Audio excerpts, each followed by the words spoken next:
Boa noite! Hoje, no Biology Channel, vamos falar sobre uma das 5 maiores pandemias, a gripe espanhola.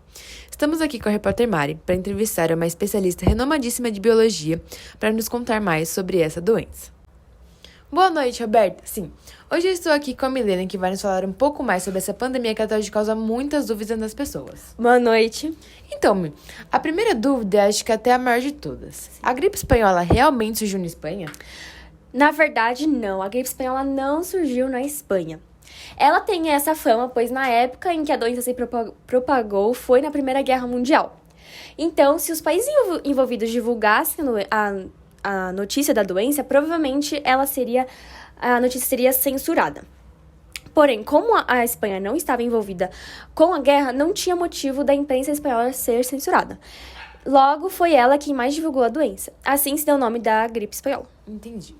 E Mi, como que a gripe espanhola se iniciou? Bom, a teoria diz que a mutação do vírus surgiu em aves e deu um salto evolutivo para os humanos. E, assim, a teoria mais aceita pelos estudiosos, hoje no momento, é de que a gripe espanhola teria surgido em campos de treinamento militar nos Estados Unidos. Isso porque os primeiros casos da doença também foram registrados lá.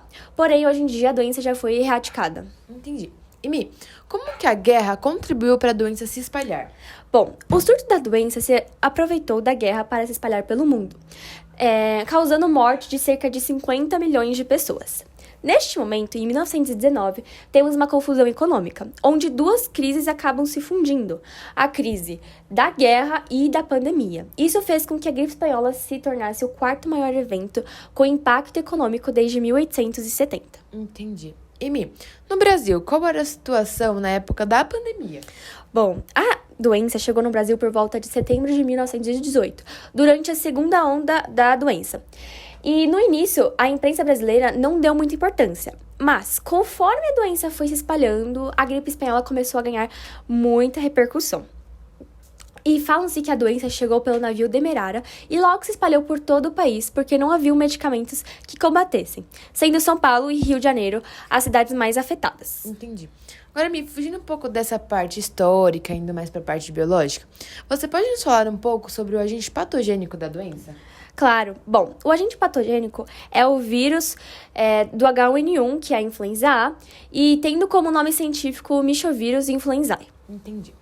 E na época, quais eram as formas de contágio da doença? Bom, a transmissão ocorre pela inalação de gotículas contaminadas com secreção. Podem ser elas catarro, muca ou saliva.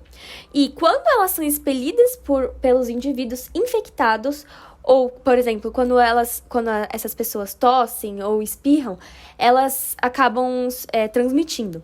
E também pelo contato com superfícies contaminadas, com secreções infectadas, ocorre a transmissão. Entendi. E quais eram os sintomas das doenças?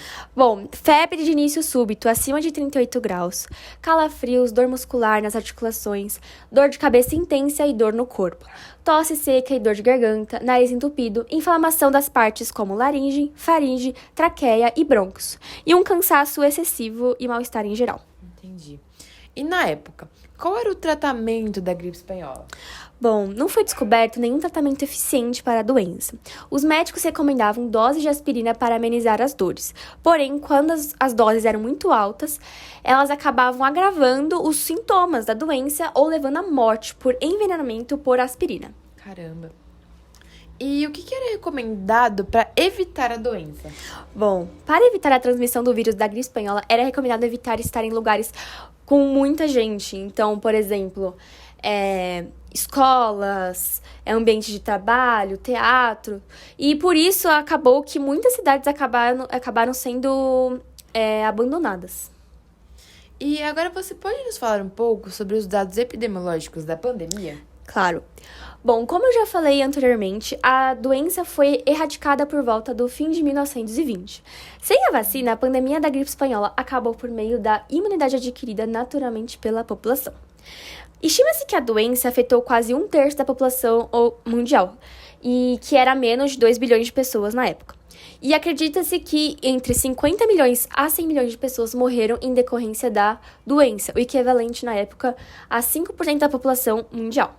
Meu Deus. E agora, para finalizar, você pode falar a gente algumas curiosidades da pandemia? Claro. Bom, a primeira curiosidade é que na época da pandemia da gripe espanhola aconteceu a quarentena. E isso acabou fechando escolas, lojas, muitos ambientes onde acontecia aglomerado de pessoas. E a segunda curiosidade muito interessante é que a caipirinha surgiu durante a gripe espanhola, pois foi espalhada uma notícia de uma mistura de mel, cachaça e limão que prometia curar a doença. Então foi daí que surgiu a caipirinha. Sim, isso mesmo. Entendi. Mi, eu agradeço muito pela sua participação e por esclarecer todas as dúvidas. Imagina, foi um prazer estar aqui. Agora eu estou voltando aí com a Roberta para finalizar o jornal. Obrigada, Mari, e obrigada, Milena, por nos esclarecer tudo sobre a gripe espanhola. Espero que vocês tenham gostado muito desse episódio e depois voltamos com mais um Biology Channel.